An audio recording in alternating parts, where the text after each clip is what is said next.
अमल वली साहब, कल खैबर पख्तूनख्वा के असम्बली में जरगा होता है। वहाँ पे बहुत सारी चीज़ें जो है वो डिस्कस भी होती है। पश्तून तहफ़्फ़ुज़ मूवमेंट के रहनुमाओं को भी बुलाया जाता है। वहाँ पे उनको तकरीर नहीं करने दी जाती है। किस तरीके से देखते हैं रिवायात के? बहुत गिरा हुआ अमल है और मैं समझता हूँ कि पुख्तून रिवायात पे काला धब्बा लगा, क्योंकि हमारे जरगों के रिवायात ये होते हैं कि हम अपने जानों के दुश्मनों को भी बुलाते हैं तो हम बैठते हैं और बैठ के बात। जब आप लोगों को बुलाते हैं और उनको बात करने का मौका, ये तो तजलील है। कल को आपके पास कौन आएगा जरगे के नाम पे?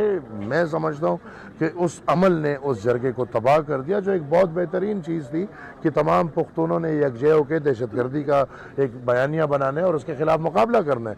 उस दिन इनकी ये तरीके मेरे ख्याल में उल्टा दहशतगर्दों को सपोर्ट देना है, उल्टा कौम में तफरीक पैदा करना है और उल्टा जरगे की मकबूलियत ख़त्म करना है। अच्छा अमल वली साहब, जब वो लोग बाहर निकले वहाँ से तो अभी तक वो लापता भी है, तो इसमें सूबाई हुकूमत का कोई किरदार होगा या नहीं है? मिले हुए हैं ना, जुड़े हुए हैं। अभी भी दोनों मिलके मुझे ही गालियाँ दे रहे हैं, लेकिन मैं तो 6 साल से कह रहा हूँ कि टीटीपी, टीटीआई और पीटीएम ये एक ही चीज़ें हैं और ये मैं बार बार कहता रहूँगा। और आज भी देखे, मेरे ख्याल में वज़ीर आला साहब से ये डिमांड होना चाहिए कि आपने मेहमानों को बुलाया।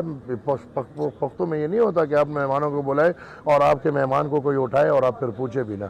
तो मेरे ख्याल में ये सब दब्बे आ रहे हैं इन सब चीज़ों पे और ये बहुत बुरा अमल है। क्या उनको प्रेशर नहीं था क्योंकि वो तराने के लिए जो है वो खड़े भी नहीं हुए थे? वो भी गलत अमल है। देखिए, आप तस्लील किसी चीज़ की ना करें। ये तो हमारे अपना पाकिस्तान का कौमी तराना था। मैं कहता हूँ कि अगर हिंदुस्तान का कौमी तराना भी बज रहा हो तो खड़े हो जाओ यार। तराने की एक इज्जत होती है, ये इंसानियत का तकाजा है कि आप तरानों के लिए खड़े हो जाओ। तो ये तस्लील आप किसी और की नहीं, अपनी कर रहे हो और उसी तस्लील यहाँ पे वो लोग ये कह रहे हैं कि क्योंकि तराने के लिए खड़ा होना कोई आईनी अमल नहीं है। मैंने तो ये नहीं कहा कि आईनी अमल है, मैंने ये नहीं कहा आईनी अमल है, ये एहतरामन अमल है।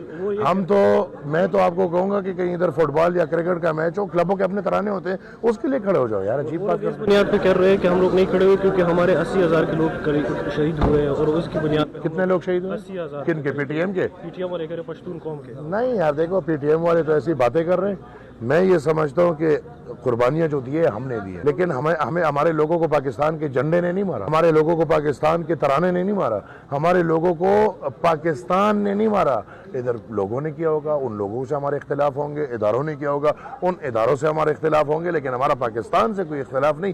पाकिस्तान के झंडे से, पाकिस्तान के तराने से, ये तो हम भी पता है, आपको भी पता है स्ट्रिंग्स कहाँ से पुल हो रही है और क्यों ये बात। सोहेल अफरीदी और अली बिन गंडापुर के कोई फर्क नहीं रहा क्योंकि मेहमानों के साथ वो भी यही रवैया कर रहे थे और ये मुझे तो कोई फर्क दिख रहा ही नहीं है। पहले तो देखो, हमें ये वजाहत हो जाए कि वो अली अमीन बेचारा गया क्यों, उसमें ऐसी क्या गलती थी कि वो गया, और जो गलतियां थी वो कौम के सामने पेश क्यों नहीं हो रही, और क्या इसके पास ऐसा क्या लतीन का चराग है कि ये वो काम करेगा जो अली अमीन गंडापुर नहीं कर पा रहा था। दोनों एक ही गधे के कान है, एक राइट है एक लेफ्ट है, दोनों में कोई फर्क